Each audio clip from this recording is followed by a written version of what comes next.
circumcise yourself unto Yahweh.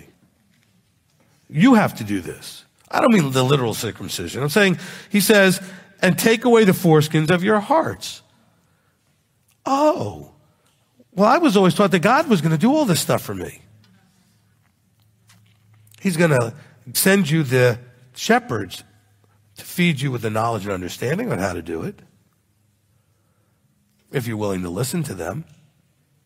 But you have to do this.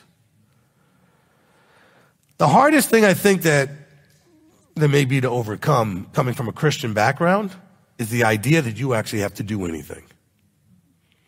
That is the most evil that they teach you.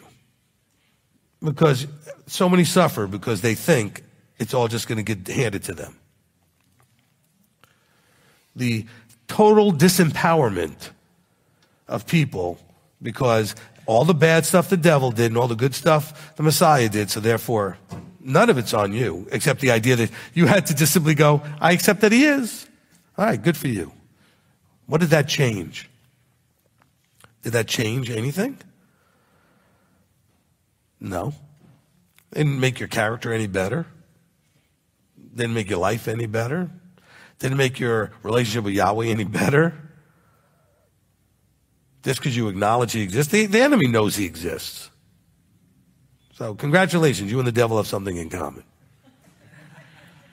And the demons. They all know he exists.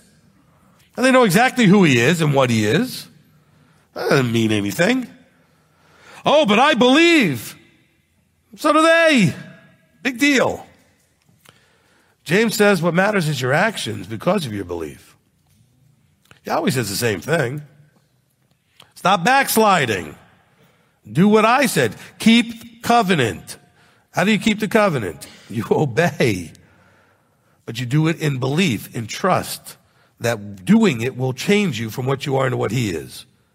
It'll bless you, keep you safe, and change you. We always talk about that, right? Those three things. Circumcise yourselves unto Yahweh and take away the foreskins of your heart, you men of Judah and inhabitants of Jerusalem, lest my wrath come forth like a fire and burn, and none to quench it because of the evil of your deeds. The suffering. Yahweh's sitting up there like every parent does and say, if you would just listen to me, you'd stop suffering. As parents, don't you know those moments?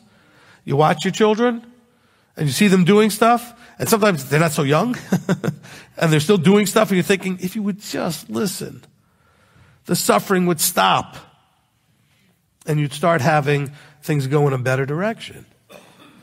But they don't, for the same reason you don't. They're too self-sovereign. They're too much pride, too much ego, too much stubbornness in there, stiff-necked, whatever you want to call it, that they can't listen. They can't receive. Oh, they hear it and everything, but they can't receive it. Because that would have them have to do the hardest thing there is to do, which is to own it, recognize and accept that you're wrong. We read that. He said you have to acknowledge your crookedness. You know, I'm not for or against things like AA, but I love the idea that the first thing they want you to do is own it and say, I am. Just like saying, you should come in here and say, I am a sinner. I have crookedness. I am unworthy of anything and I need to fix that. Okay? Because the alcoholic says, I am an alcoholic with the full intent of not having another drink. Just like the sinner could go, I am a sinner with the full intent of not sinning anymore.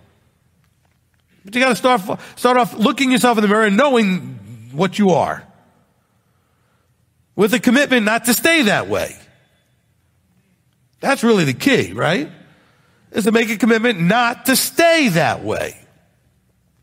You know, we talked about this in many of the other teachings over the years. You know, it's come as you are, but don't stay that way. We're coming to change into him.